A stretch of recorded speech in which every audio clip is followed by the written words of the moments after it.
So we're good to go. Yeah. Hello. Welcome to the Friends. Wait. Let's stop. Oh, you So, motherfucker. No, I meant to say this, but now that we're here, well, one, I can't see you guys on my screen, but that's fine. But when you're editing these things, just do a silent 3 count and then say hello. It makes it so much easier to edit. 1, 2, 3. Hello. Welcome to the Friends of Zeus podcast. Silent at all. Yeah, that was a nice silent 3 count. But no, that's cool, man. Welcome to the Friends of Zeus podcast. I'm Zeus. These are my friends. We are on episode 80 of this podcast. Hopefully we'll get to 80 listeners or subscribers. That'd be great. So I'll get the business out of the way.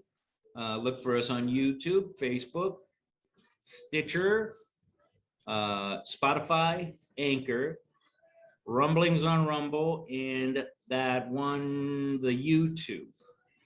And eventually we'll get to like Google Hangouts and other ones. But for right now, those are the key ones. Oh, Apple Podcasts as well. And I'm working on SoundCloud, but it's confusing. Tonight, we are going to get into a little heavier fare. We touched on it last week, or I touched on it last week because I find it bothersome. And for those that don't know about it from the show, I tend to lean left, but what's happened recently I find offensive, which is this very, very, very public raid on Mar-a-Lago with Trump. I'm not a fan of him, but I am a fan of the office of president.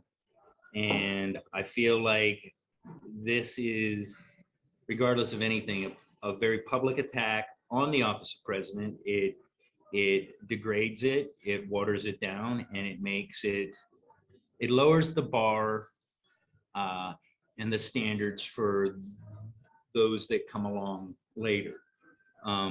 So again, I want to reiterate, I'm not a fan of the guy. Don't like him that much. I don't hate everything about him, but I do not think that it is right for them to have done what they did in the way that they have. I equate it with Gestapo type behavior. That's it. I mean, I don't know how to process this. It's not how we should be acting as Americans. And with that being said, this is definitely one that Mike has a great deal more research into. I've done a little bit, but Mike is kind of going to be the guy that steers the boat here. That being said, Mike, you want to kind of give us a timeline? Yeah, sure. Well, so wow, there's a lot of stuff that's been said about this, both in the news and and at work and all that stuff. This internet is really good. It's very good, dude. These are good fries. So about, what was it? Today's Tuesday. So a week ago yesterday, the FBI, under the direction of the Department of Justice, executed a search warrant at Mar-a-Lago. And so far, what we've kind of been able to find out is they had some specific things listed on that, and then also this kind of catch-all, which was they could look for anything that was generated during the Donald Trump presidency that was still in Mar-a-Lago. Just to back up a little bit for our younger listeners out there, having the Department of Justice, which is technically under the executive branch. Okay, we have separation of powers, executive, legislative, and judicial. So the Department of Justice is under the executive branch. So to have the Department of Justice go after even a former president it's never happened before. It's completely unprecedented in the entire history of our country. Yeah, even Nixon, it was at the time.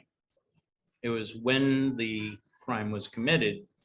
Well, But we don't they have to get still- into that, but Well, yeah, we'll get to that.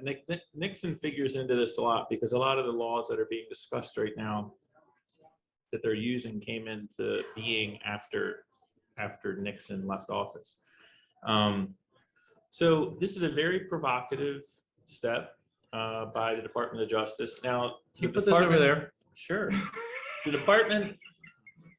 Department of Justice, Never gonna stop. before 9/11, and still to this day, the Department of Justice is over the FBI. So you have the Department of Justice, and they are over the FBI. They are the supreme law enforcement agency Uber enforcement. in the land. Now, Department of Homeland Security is also involved in that as well, but that's a whole other thing. Anyway, so what happened last Monday was completely unprecedented. That's why this thing has been in the news. If you don't follow politics very often, you're like, why is this such a big deal? It's because it's never, ever, ever happened before. Typically, when a president leaves office, they have to pack up, or their people pack up what they're going to take out of the White House. And a lot of times it goes into storage for a future presidential library. Sometimes it goes to the president's house. Sometimes it goes to a warehouse in DC. Who knows? Obama had things sent to a warehouse in Chicago. I believe Bill Clinton had things sent to a warehouse in Arkansas. When Reagan left, everything got shipped out to the Reagan Library in California. Trump had his personal effects sent to Mar-a-Lago. So this is nothing. This is nothing new. There were negotiations going on leading up to this, and negotiation between the Department of Justice, the FBI, and Donald Trump's lawyers, inquiring about things that he had, things that may be in the national interest for them to have. Now, there's two things here. There's the Espionage Act, which is 1917 law that's targeting not presidents. It's generally targeting people who are from foreign nations who are trying to steal state secrets, typically military.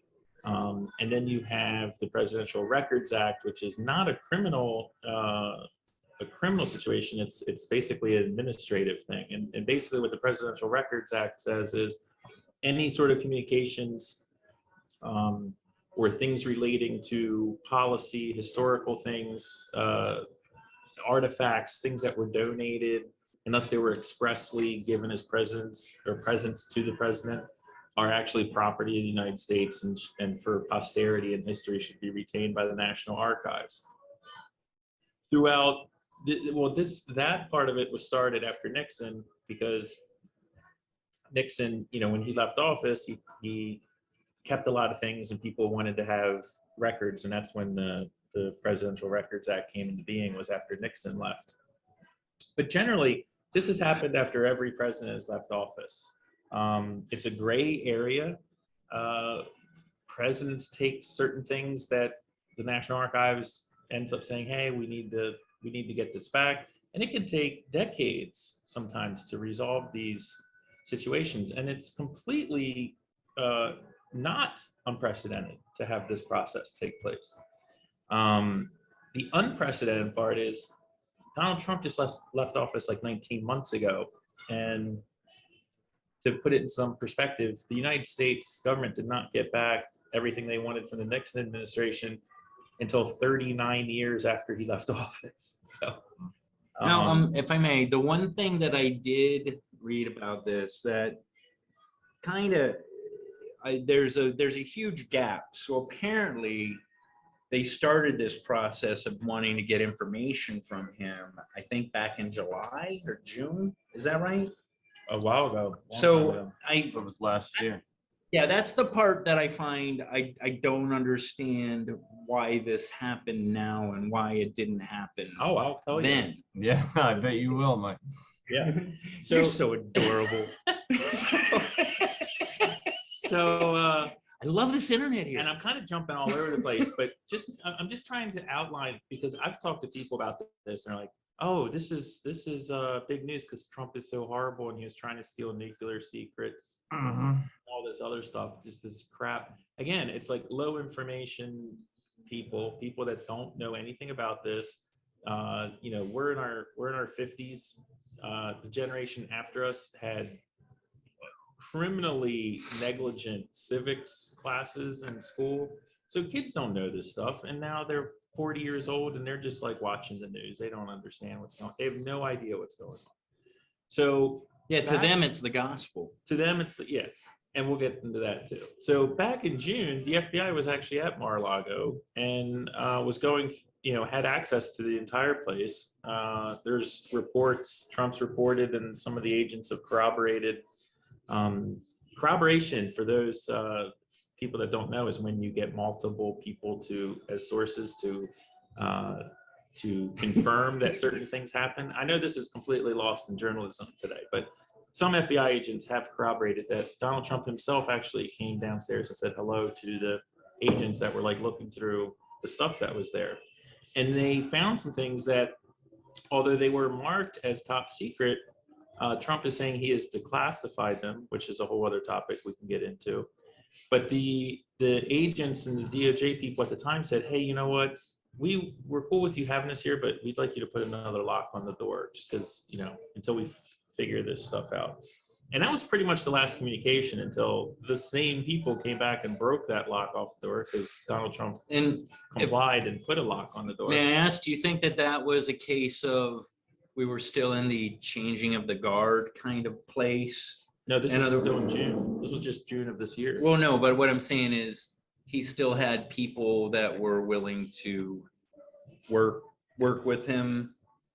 You know what I mean? In DOJ, and now they've been vetted out, and now it's more of a Biden administration DOJ that is more willing to comply with what Biden wants done and less willing to No, it's the same people. It's the same. It's just before they were kind of following more protocol, even though that's unusual. Even the trip in June was unprecedented to have them come and like actually want to like look through things.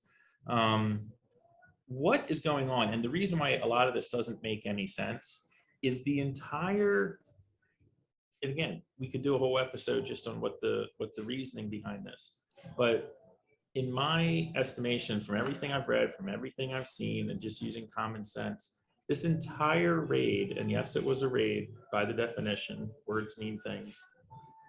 It was all just a pretext. They wanted to get into Mar-a-Lago. They wanted to, who knows? They were fishing. Were they, Trump says, hey, maybe they were trying to plant stuff. People are like, that's crazy.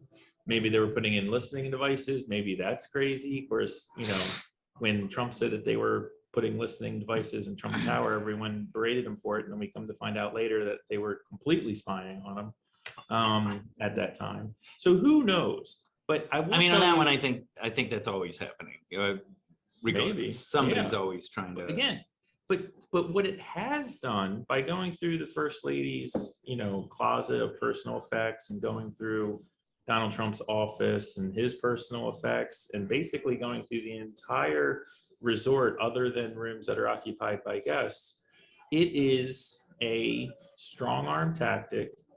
It is a way of the establishment of the swamp, of the ingrained power structure in DC, reaching out and making it known that you do not cross them. It's like the mafia. They were sending a message, and it's more like the Gestapo Gestapo. Yeah, but it was definitely a message being sent, and you cannot separate this from the fact that this is a former president of the United States and how unprecedented this is. There is going to be, before this happened, and for those of us old enough to remember 9/11, and you look back and you're like, yeah, there's before 9/11 and there's after 9/11. Well, unfortunately, in American political history, there is going to be before they raided a former president's personal residence, and after that, we have what the norms have been completely shattered. They have been completely shattered. We are in uncharted territory. This is the sort of thing that it's other countries do to their former leaders. I'm not equating it with the Patriot Act, but it is yeah. similar in that, like you said, the timeline stops and kind of talking string theory kind of thought process. Now we got this new line that we're going to be following, that now it's been done. It will be done again. It will be a new political tactic, you know. I'm very alarmed by this. You can't put Humpty Dumpty back together again on this. And unfortunately, again, a lot of the things that have gone on with Donald Trump, I mean, from the Russia collusion hoax, the, you know, two completely ridiculous impeachment processes, the, you know, troop bounty gate, the, you know, taxes, you know, we got to get his taxes. I mean, I can't even remember them all. It's like, injecting bleach in your, it is Hydrochloroquine, yeah. endless parade. They've never stopped since the time this guy came down the stairs trying to prevent him from being in power. And at the crux of this, to put it very plainly, so that people understand what's going on that aren't into politics, what we are dealing with right now, in plain language, is the establishment power structure in this country. And I'm not talking about Democrats and Republicans. I'm talking about the Big pharma, big establishment. tobacco, I'm talking about firearms. the Democrat Party. I'm talking about entrenched Republicans. I'm talking about all the swamp creatures in DC. They do not want Donald Trump to be president again. Donald Trump is not someone that's relevant to their interests. He does not play the game the way they want it played, and he does not have the same aligned beliefs that they have.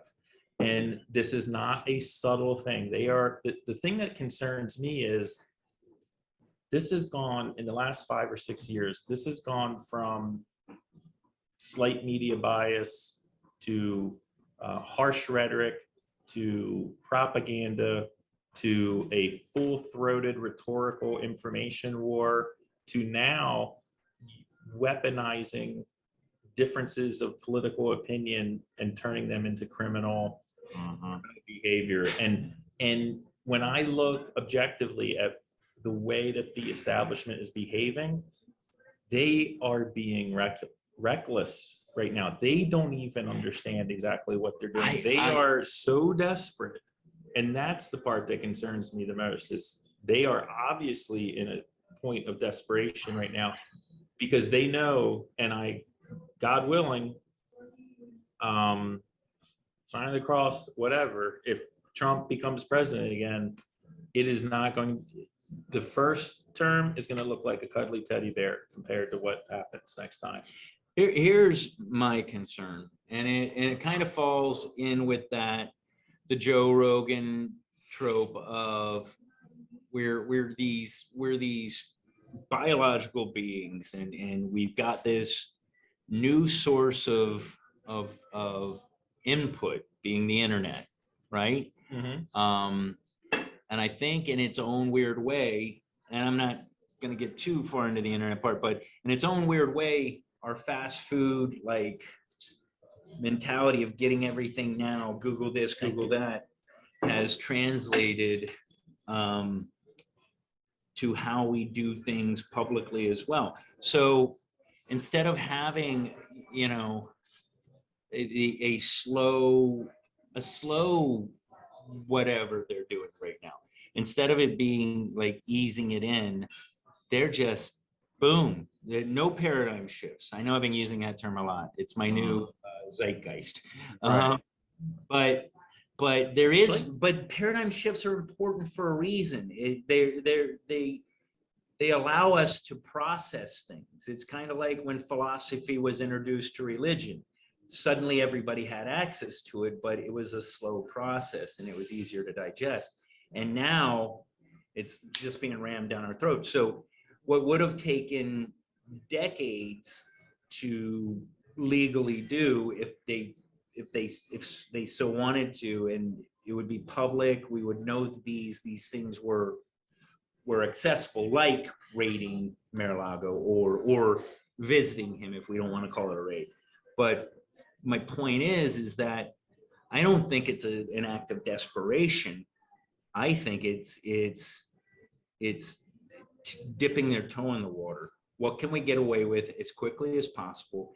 Oh, nobody did anything about it. Let's keep going. And they're just going with the flow. And it's just, we're gonna go through, before anything gets better in the US or even in the world, we're gonna go through a tidal wave of injustices and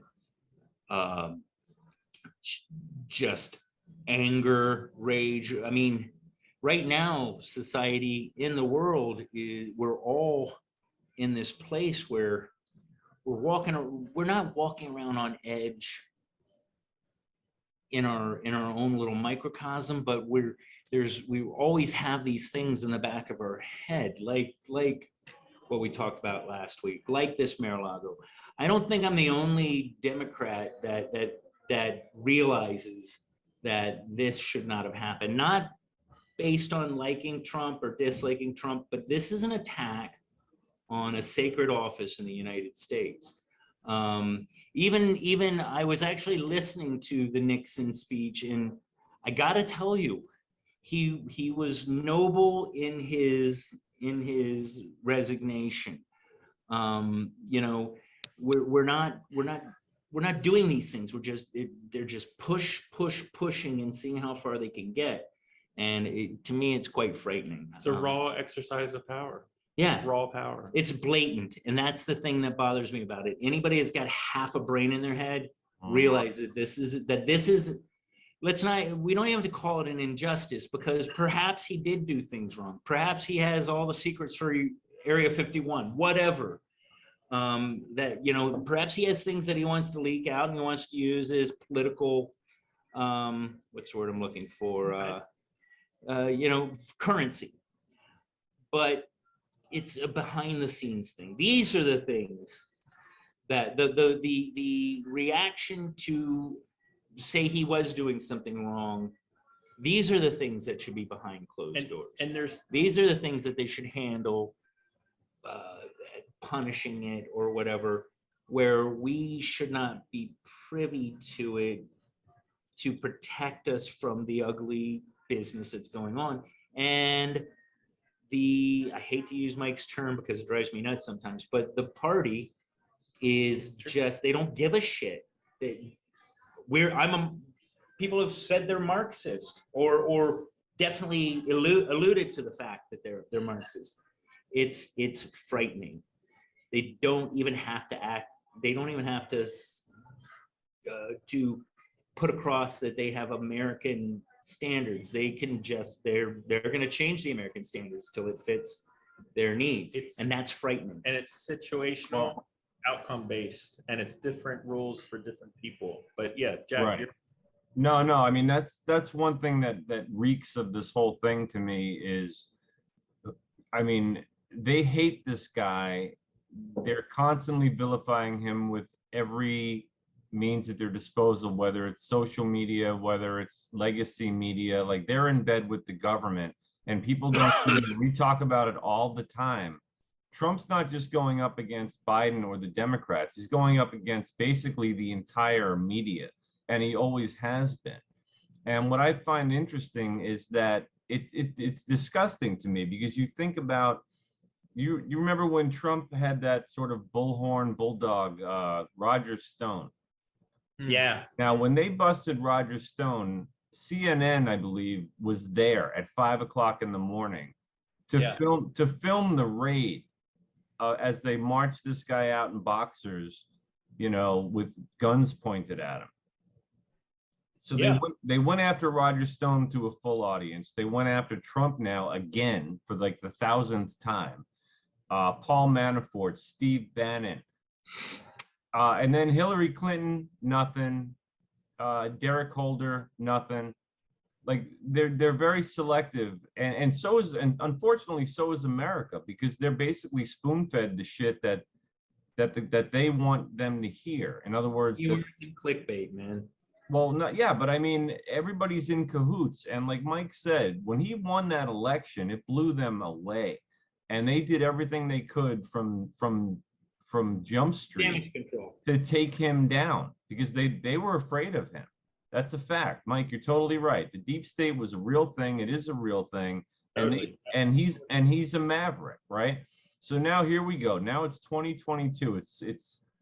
It's funny, but it's, you know, it's election time. We're 90 days away from the November elections. So let's make it, let's do what we can to Trump again to show that we can. And I'm telling you, and I can see they don't want him to run again, and I can already see what they're after. Okay, let's assume that, I mean, worst case scenario for Trump is they really have him on something that can march him off in handcuffs, right? I mean, that's the ultimate goal. But even if they get him to be sworn in and assert his Fifth Amendment privilege, right? Like I can picture the campaign ads now in 2024, you know, and just constantly replaying him in front of Congress, pleading the Fifth. I can see it because they want to bury this guy before he even has a chance, because they know America. I mean, a lot of people hate Trump, but a lot of people see the job Biden's doing, and they remember what it was like even for just 3 years. And they're like, wait a minute, you know, this is going to be a problem. You know, we have Grandpa Joe up there who can't even put on his jacket or string 3 sentences together, and the country's going in the fucking toilet. And then we got this guy that almost won in 2020. I mean, it was a close race, and it didn't even get decided on election night. So there's a legitimate fear of him. And like Mike, you said, any means at their disposal, like there's no embarrassment now. They're totally covered. You got Joe Scarborough talking about nuclear codes. Totally from with zero evidence of nothing. Everything it's still like anonymous sources. Right. And all they had is the fact that he did what every president has done before. He left the White House with some boxes of stuff because that's what they do. But again, that's all pretext. Like no one, look, the DOJ and the FBI do not give a frog fart about the boxes. That was all a pretext to get into the building and to put the arm behind the back, right? And to be the bully on the schoolyard. And here's the dangerous part, okay? Trump is Trump, okay? And you can like Trump and not like everything he does.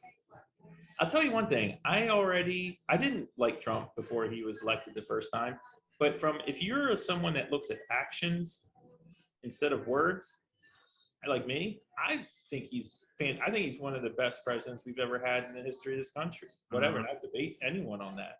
But I look at it now, take Trump out of this. Look, the establishment is sending a signal to me, to Zeus, to Jack, to everyone that is like, you better not fuck with us because we will fuck with you. And as someone like myself who went down, you know, to Washington, D.C., onto the mall and to the Ellipse on January 6th to register my presence because I was like, what the fuck's going on with this election? And we did an episode on that. This stuff did not come out of nowhere. There was many legitimate reasons for people to be down there. You don't get 300,000 people showing up for bullshit. It's legitimate reasons. And now that's looked at as like an insurrection and people lose jobs and they're getting thrown in jail. And I'm like a nobody, man. And they're going after Trump the same way. I look at that and I'm like, holy shit, like the gloves are off. This is, people are like, are we in a war right now? I'm like, 100% we're in a war right now. This is at the very least, a rhetorical, not to get into Alex Jones territory, but this is an information war. They are flooding the zone with propaganda, and it's almost impossible to keep up with it. And it's like I talk to people about stuff. I hear things being parroted back to me, some from people that we all know, some from, strangers or whatever. And like, you can't have an argument. Like who was it? Hearst said, you don't have an argument with someone that buys ink by the barrel, right? Well, we don't have printing press anymore, but we have the internet. We have Twitter, we have Facebook, we have all the corporate press, AT&T, Comcast, Bezos owns the Washington Post. It's a very centralized thing. They are all in line with the party. I know. What is going on right now is an existential threat to the American Republic. If they can keep Donald Trump from becoming president, thereby shutting down my voice, other people's voices that want to, and I'm not talking about becoming president, I'm saying allowing him to even run. Right? That's the idea. It is an existential threat. It's over after that, man. I mean, you talk about when people are like, it's over, it's not an exaggeration. It is a critical mass. Once they get to a certain level of power, like, it's like the mafia, dude. It's like once they have a certain level of power, Yeah, it's over. People, as great as human beings are, we have a lot of self-interest. And once it gets over that 51% where people are like, you know what, I do believe in the Constitution, but I don't want my kid to get killed. Or I believe in the Constitution, but I don't want to lose my job and like be homeless. That's when it's gone. And we're very close to that. And again, not to be all like this guy, but and we've talked about this on previous episodes, and this is why I'm so passionate about it. I've lost my social media accounts. I got kicked off. Worked up though. I got kicked off like, thanks, man. I got kicked off my neighborhood listserv, like for just talking about stuff. Just like I do. Nothing crazy. I'm not threatening anybody. So I know I can see where this is going already because I've already been there. Like I'm the dude ahead and I've already seen it. Anyway. Yeah, well, the thing is, like, people, like, I've been told, well, and I typically, with any kind of like news story, I always have like a wait and see approach. You know what I mean? Because there's talk about, well, what if he really is a criminal, or what if he was selling secrets to a foreign government, or what if this or that? And I still stand by what we talked about. Like, here's a president, outgoing president, had his records, had boxes of stuff like they all do. And they basically banged on his door and executed a search warrant on a former president who's also the current president's political rival, top political rival, right before election time. And then also, he was deposed the same week. He had to go before the New York, I think the Attorney General. Up in the Southern District. Yeah, because of his business dealings while they're doing this in his house in Florida. It just blows my mind. And then another thing, do you remember during the Russia Gate, there were all the FISA warrants, right? Remember the FISA warrants? Yeah. Now, currently, all we know very little about what got them permission to search Mar-a-Lago. But there's a hearing coming up on, I guess the Trump people want the affidavit to be unsealed. Like, what was the reason behind this warrant? Kind of like with the FISA warrants, like they couldn't find out what the justification was. Can you clarify what FISA is for me? God. What was it, Mike? It was federal investigative. I forget. It was so long ago now. I can't remember. Yeah. Well, basically, it was the warrants they used to justify the surveillance that they were doing at the time. Under the guise of the Steele dossiers, as I recall. Yeah, basically, the whole thing with the FISA warrants was it typically before the Patriot Act, the federal government was not allowed to surveil American citizens domestically. Right. And what the FISA law said was, okay, we get that, but what if an American citizen is talking to a foreign agent? We need to be able to investigate that and record it. Foreign Intelligence Surveillance Act. Foreign Intelligence Surveillance Act. So in order to do that, they created the FISA court where they had these judges, these magistrates. They weren't all necessarily judges. And the FBI or CIA or whoever could go before them and say, listen, I know Michael Wilkes is a great upstanding dude, but he's been hanging out with this guy Zeus, who's a complete major lunatic. And Zeus lives in Costa Rica. and Eventually. he's not a U.S. citizen. We need to surveil Zeus. So in order to do that, we need to surveil Michael. We're going to see a lot of That's masturbating. the five. It didn't. That's pretty much it. Yeah. It didn't exist before. He 9/11. fucking hates that thing. Yeah, no, I was just saying that as far as the affidavit that supported the application for this particular warrant, the Trump lawyers have moved to have that unsealed. And the same judge is supposed to rule on that, I want to say Thursday. That's the latest I heard. The judge that allowed it is going to rule on his appeal. On releasing it.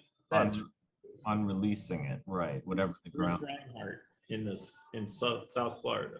Yeah, and also another just little interesting tidbit that I heard, which I just thought was sort of funny, is apparently this judge, magistrate, whatever, was the same guy that defended Jeffrey Epstein. I don't know if that happened before we had technical difficulties, but I just mentioned that in passing. It's just interesting to me. And then also I also thought it was strange that this all happened the same week that Biden announced he's going to run again, and then also that Trump was being deposed by the Attorney General in New York. It just seemed like a perfect storm that seemed like a big coincidence to me. Someone, and this wasn't me, it wasn't my thought, but it was someone I was listening to, and they said they had a great point, and they were like, look, wherever you fall on this, however much you pay attention to it or not, the fact that Merrick Garland did not come out 10 minutes after the news broke, which Trump broke, he's the one that broke the news that Mar-a-Lago was raided. And the fact that Garland didn't come out and say, listen, I know this looks horrible, man. I know Trump's probably running again. But listen, here is my case. I need to make the case to the American people. Here's the reason why I need to do blah, blah, blah, blah, blah. There's nothing like that. It's all like, no, we're interested in equal justice under the law, full transparency. And then they turn around and there's no equal justice, man. It's like we were talking about John Paul McIsaac again. I mean, this guy had FBI agents, according to him, threaten him in his own shop, related to he mentioned it in the book that he just released. Right. We need to get John back on. I was thinking of calling John just to have him on this episode, just because I think he would be cool being on an episode where he doesn't have to talk about his stuff. He could just talk about something tangential. Right. But the fact is, but his stuff is relevant too, though, because you think about the implications of what they're holding on that laptop, and that's a list of other people they're not going after with any kind of investigation at all. Yeah, the hearings on that are snail's pace would be too rapid. Yeah. And again, I hate this because this is not the Democratic Party that I was part of.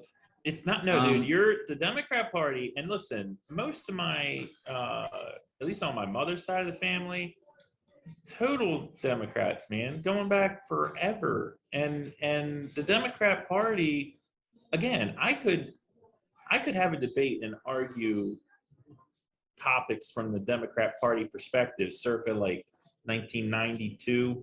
I can't do that anymore. I don't even know where these people's heads are. They're not grounded in anything. All I see is America sucks. Everything that they espouse goes against American principles. They say, I love America. I'm like, you can't, America's not a country. It's an ideal. It's an idea. It's the Constitution. It's a way of governing. It's an outlook on life. It's not dirt. Okay. And when you say that you love America, but then you are not for representational government and you're not for consent of the governed or equal justice under the law or personal liberty, you're not an American. You're not. That's the definition of what it is. And the Democrat Party, or the party, has proven time after time after time after time after time in the last 30 years that they are not interested in those things. So I don't have any problem. I would argue it doesn't go that far back. I think it's the beginnings of it. I would concede that. Yes. The critical point of it is in the last 5 or 6 years, but it's been building for sure. And this is not to put the Republican Party is not innocent in this. No. This is not. No, and when this- we talk about also, you were talking about deep state earlier, and I didn't want to come across as negative or poo-poo what you're saying, but we do have to acknowledge that this deep state is on both sides. No, It- of course, yeah. It's not. Look, here's the two sides: people that believe in American principles and people that don't. That's the two sides. And the fact is, the deep state, what people call the deep state, here's what it is: it is the entrenched bureaucratic, Unelected. unelected organization in this country. And going all the way back, and I've mentioned this guy before, Ron Smith, he used to be on the radio in Baltimore, and he pointed it out. He's like, listen, you have your parties, you have your candidates, you have your Congress people, you've got your senators. They get elected, they come and go. But in Washington, D.C., and this is someone, I was born in Baltimore, I live in D.C. or outside of D.C. now, Baltimore. So I know these people, man. I know these people are people that are friends of mine. I've got a friend that's a CIA agent. These are people, like I do renovations in their houses. Like I talk to them, okay? These are people that whoever gets elected, they stay. They are still in there. And our Congress, which is, and all of this we should do a whole episode on Congress, because all of everything that we've ever talked about on Friends of Zeus, that's a freaking disaster with the United States right now, is all at the foot of Congress and them abdicating their responsibilities and them trying to get elected the next time. But the thing is, Congress has been writing laws since we've been born that defer power to unelected, appointed bureaucrats and give them power to just dictate policies. The EPA, the Department of Education, all of these organizations that, Department of Education didn't exist till like 1978 or something. And these people, this deep state, bureaucratic, entrenched, non-elected, whatever, that is the group of people that are the issue. That is the problem, because they have no fear and they don't give a crap about anything outside of the Beltway of Washington, D.C. And they have the luxury of not being politically, they don't have a Not accountable. constituent that they have If- to answer to. They answer to the power broker, the political power brokers, but they're the shadows. They're the Karl Rose. Yeah, The they're ones behind the scenes. If I lived in Nebraska, I don't think I would understand this stuff as much as I do. and that's why it's Because they keywords don't and see clicks. it. And this is what, here's something about Trump that I love. When Trump was in office, he was the one that was taught, or people in his administration and him, he was the one that's talking about like, hey man, okay, why don't we take the new FBI headquarters, which I don't think this made national news, but in this area was huge news, because the Herbert Hoover building is a disaster. And they've been wanting to move the FBI somewhere, actually right about 2 miles from where Zeus and I are right now, to the old Exxon headquarters. They've been Okay, talking about anyway. moving it there. Anyway, Trump was like, let's take the FBI headquarters and put it in Nebraska. Let's take the Department of Education headquarters and put it in Arkansas. Let's get these bureaucrats out, spread them out throughout the United States so that they have to go to school, eat at the same restaurants, go to the same car mechanics, drive on the same roads as everyday Americans. Because that's not what we have right now. Right now, How about- DC it's the Emerald Castle, man. It is its own ecosystem, and it doesn't give a crap about anything outside of itself. And that is, How about just making it work for them to get to those places, making it there's just too much power a task. centralized here. Well, and as far as centralized power, it's going to continue, because another thing Congress will never vote on, never pass, never write. Why don't we talk about term Terms. limits for these fuckers? And why don't we talk about an age limit? Yeah. Yeah, Exactly. It's never going to happen. Who's the Svengali that, do we need, and I'll say even like Grassley, who's a Republican, like, do we need him in being in Congress for 40 years? I mean, seriously. I mean, yeah, but a lot of amazing people in this country. and also they just get more powerful and richer, and then no one can take them out. You know, and who's going to run a campaign against that guy now? Nobody. Yeah, no, absolutely. I've told this story before, I think, on this podcast, but just to touch on this. When I lived in Baltimore for almost 20 years, Baltimore.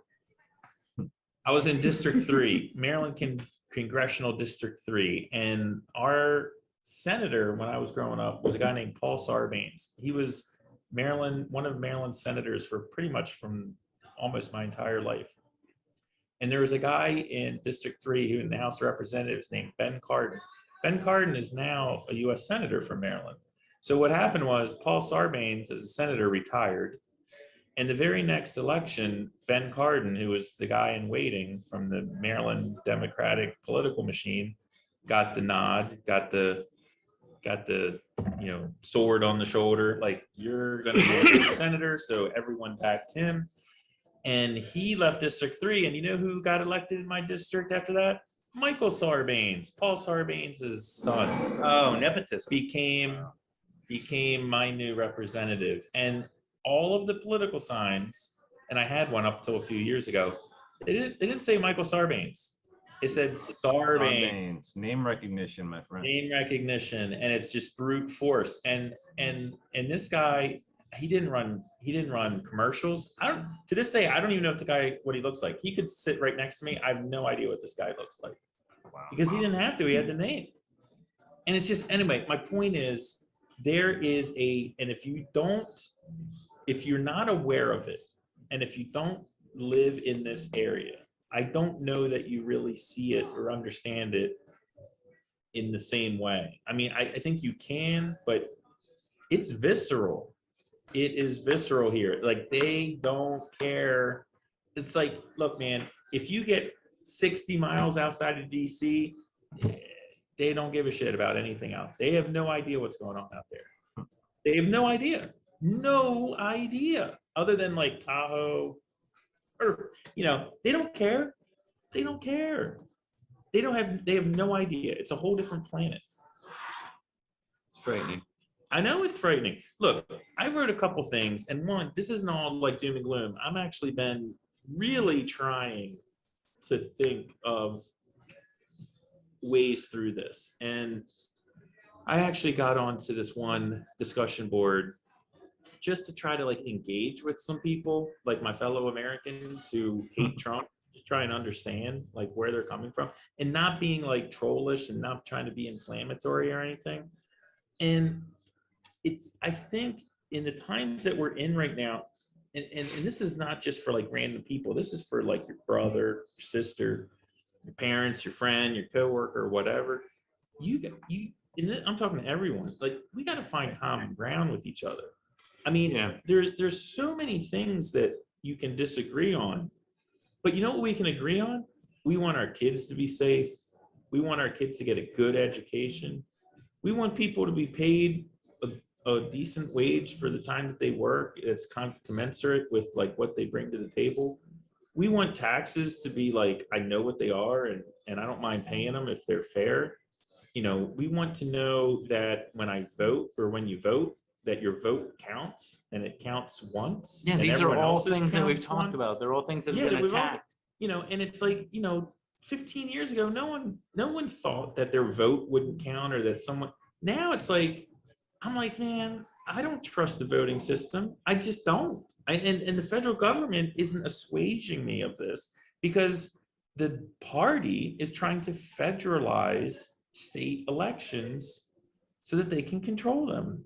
So they're not doing anything to lower the temperature. They're pushing and pushing and pushing for more and more power. And it's like, look, there's a lot of people out there that have no idea what's going on. They just know Orange Man is bad. They have Trump derangement syndrome, and they just react without even thinking. Like, Trump's Mar-a-Lago got raided. Good for that asshole. I hope he's in an orange jumpsuit. And you're like, well, what did he do wrong? Well, he's corrupt. Well, how's he corrupt? You must be a Trumper. It's like, What is a woman? What is a woman? What is a woman? What is a woman? But at the end of the day, it's like, and that's why I'm saying the language of saying, look, do you believe in individual liberty? Do you believe that one vote, one person. Do you believe in that people should have a say in who their leaders are, or people in the government are? You know, do you believe in personal property, that people own personal property? I mean, these are when people talk about the foundational things that this country is founded on, that's what we're talking about.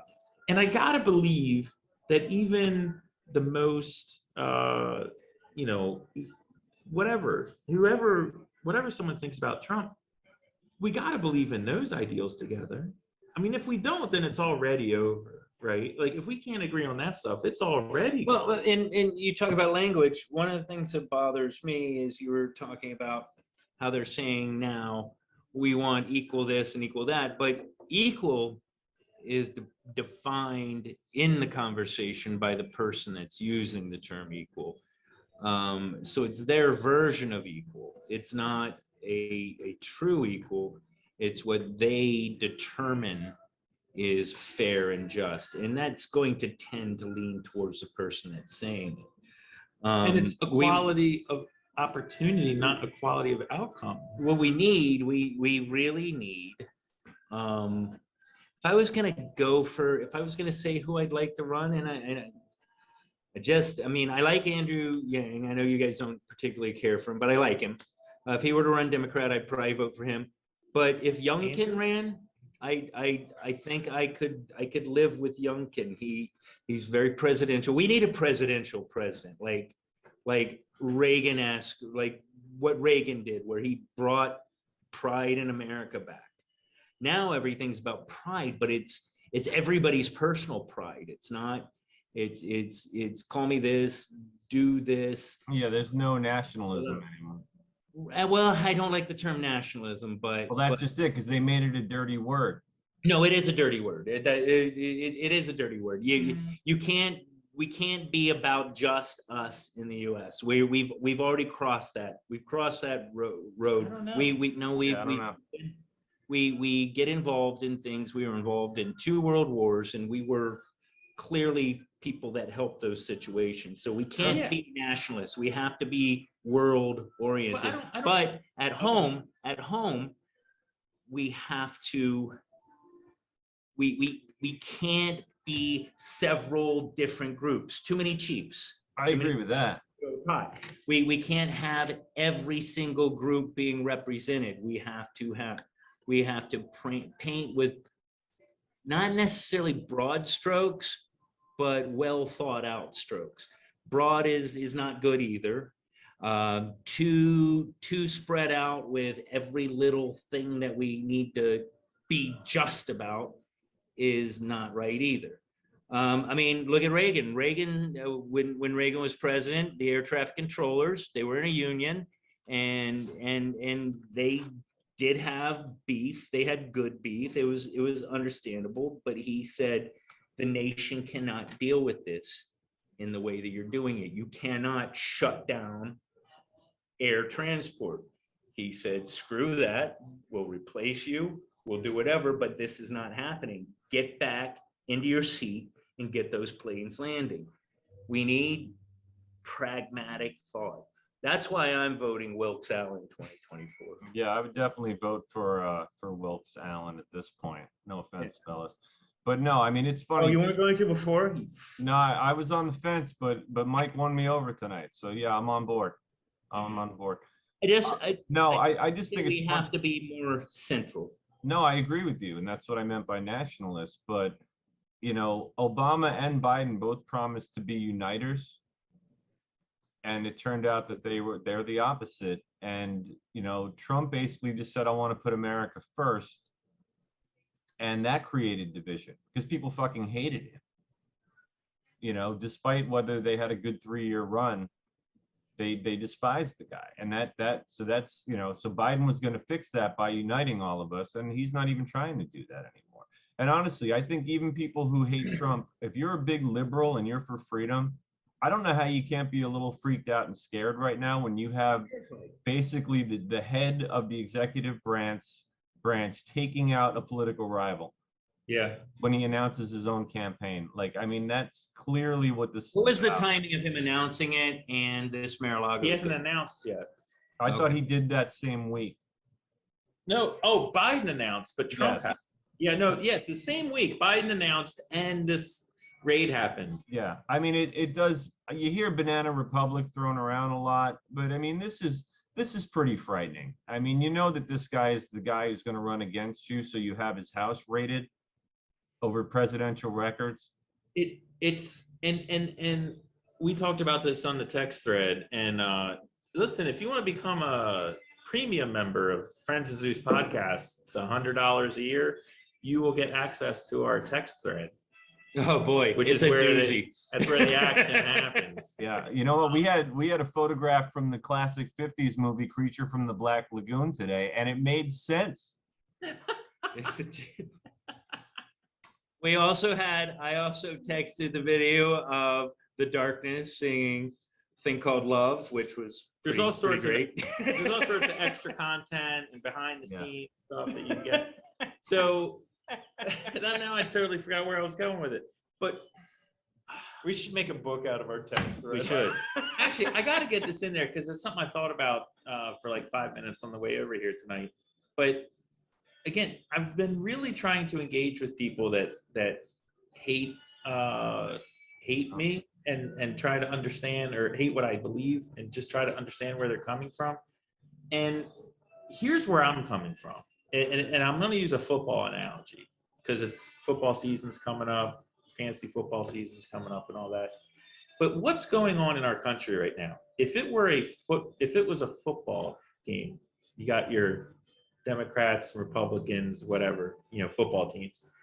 You've got one of the teams, their assistant coaches are going into the hotel where the opponent's team is staying, and they're like shivving the quarterback in the back in the middle of the night, like when he's going to get ice at the ice machine. You've got the game where all of the refs that are reffing the game used to play for one of the teams, but okay. You've got the coach of the team that you're rooting for. They're more interested in their next job than actually like winning the game. So they're trying to like curry favor with the other team. You've got during the game, while the game's going on, the fans from the other team are marching on your coach's house and like threatening your coach's children while they're trying to sleep in their house at night. Right. You've got announcers that constantly berate one team only, and they never talk ill about the other team.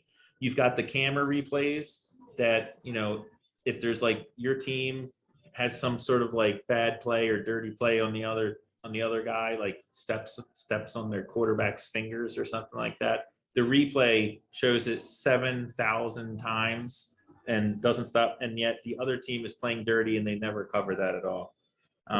Depending on who's in the lead, the rules change as far as like how many points things, are pass awarded. interference constantly. And then As the team's losing, yeah, and then suddenly there's pass interference on that losing team. and then even like It really is a on good the rare analogy. occasion that your team wins, just like in European football, soccer, the ref comes out and adds 4 more minutes to the clock. Like gives the ball to the other team. That dick's is not quite in the dirt yet. that is what we're dealing with. If I don't know how else I can put it, but No, that's what it feels like. That's fantastic. me And, like and also, what episode is this? 80? 80. Okay, so finally on our 80th episode, we talked a little bit about sports. Thanks, Mike. Dude, we should do a sports episode. We should. I'm Our all favorite game sports for ones. that.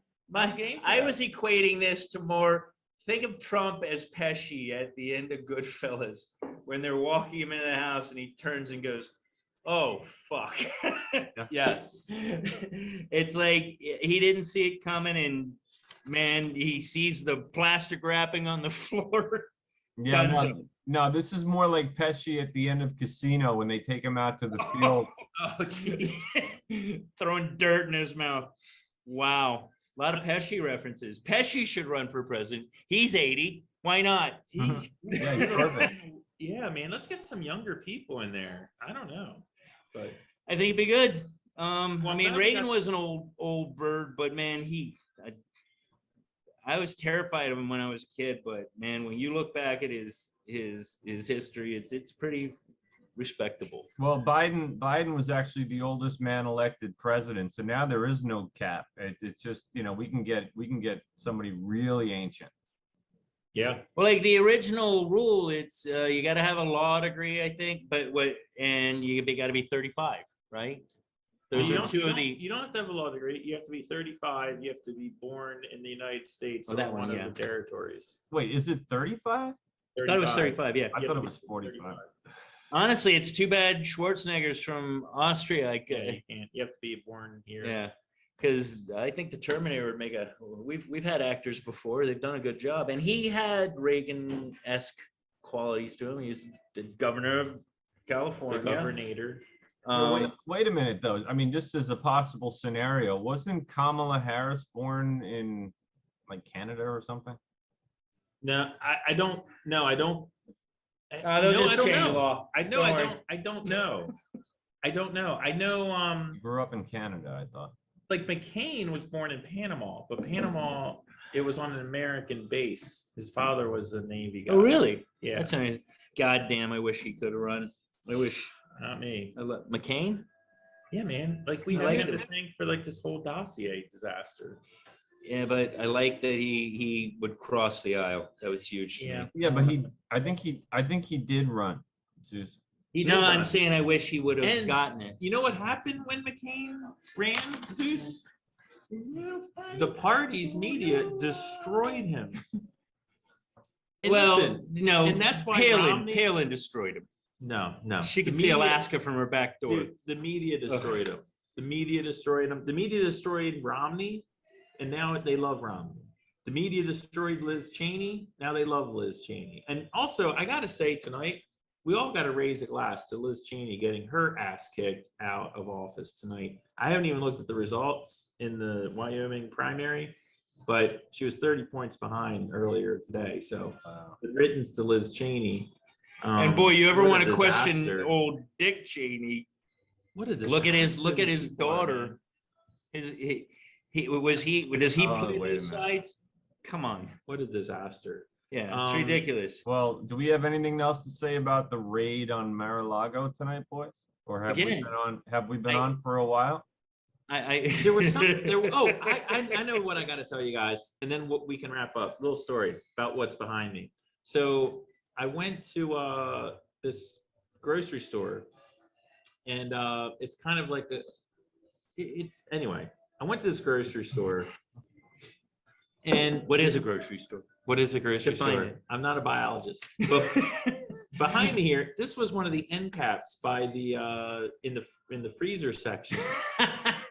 And I'm walking by there. I'm like walking my daughter because she has to go to the bathroom. It's like we're going back to where the bathrooms are. And I walked by this thing, and I literally stopped in my tracks. There's nothing edited behind me.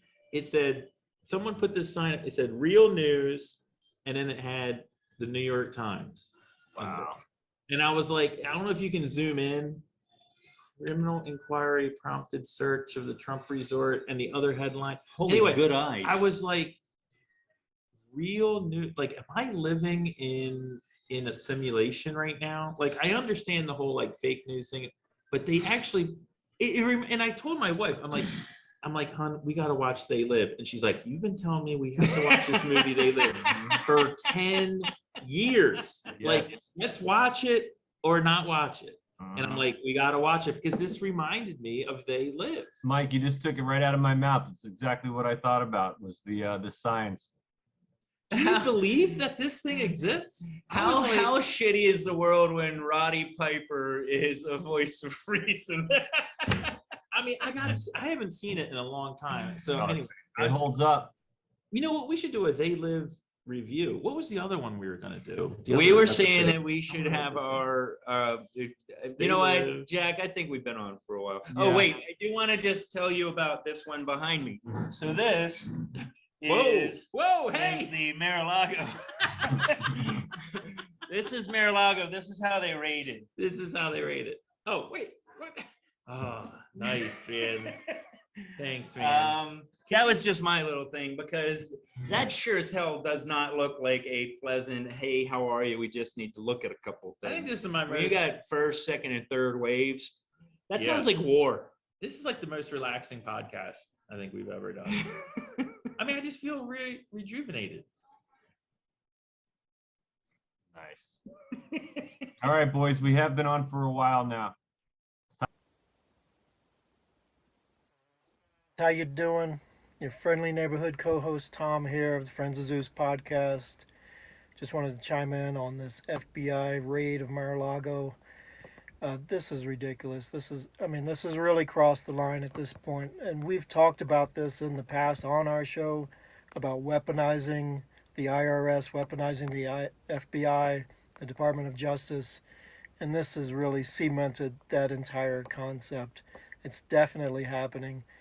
And when you look at who's being targeted by these things, it's obviously a one-sided affair, and that's the whole complaint from the Friends of Zeus that we've had all along, is that the government agencies are being weaponized against one particular party, from one particular party, as Mike calls them, the party. And this is when you get into a sort of communist sort of government, banana republic, as some people call it. This is what we're headed towards, and this is a dangerous, dangerous thing. Obviously, the actual raid of Donald Trump's home, there's no merit to it. As a president, obviously, you can work from home. You can have documents at home. That's not a problem. Even after leaving office, you can still have documents at home to help with your continuing work. You're writing your memoirs. You're working on things. Donald Trump obviously working on fair elections, continuing that effort even after leaving office. A lot of work to be done. Presidents do this. Jimmy Carter, Barack Obama, Bill Clinton, they all continue their work from home, and they all have documents at home with them. And furthermore, the president himself is the one that can classify or declassify documents. It's up to him. So there's no such thing as the president having something he's not allowed to have. That doesn't make any sense. This is all about trying to find something to make Donald Trump look bad when he didn't really do anything wrong. It's the same thing with the investigation going on in New York, where he just took the fifth, so that he didn't have to testify. The whole point of trying to get him to testify, they don't have anything to charge him with. They're hoping that he would testify to see if they could trip him up and maybe get like a perjury charge or something like that. But so if you don't testify, then they can't trip you up on anything. So that's why he's taken the fifth. He's kind of forced into doing that just because they're using underhanded measures to try and catch him in something. They don't have anything to charge him with currently, and that's why he hasn't been charged. He didn't do anything wrong. It's a fishing expedition, one after another, just trying to make him look bad or trying to catch him in something. They're looking and looking and looking. They're looking through his taxes. They've been looking through his taxes for, over a decade, and they still haven't found anything wrong with his taxes. I mean, explain that. But anyway, it's a ridiculous situation. It's a crossing the Rubicon moment for our country, for the federal government to start doing stuff like this. So it's very dangerous, very scary. I think it's going to kind of lead towards the results in the November midterm elections that we're kind of expecting at this point. And we'll see what happens there. I mean, once the Republicans take over the House, starting next year after the midterm elections, I think you're going to see a lot of investigations and a lot of committees and hearings going on about all of this and exposing everyone. And I think some jobs are going to be lost in the FBI and the IRS, and deservedly so. This is ridiculous. But just wanted to chime in on that. Thanks, guys. Great episode. And I'll catch up with you later. I'm still traveling the world, as always. But I'll catch up with you guys soon. Bye.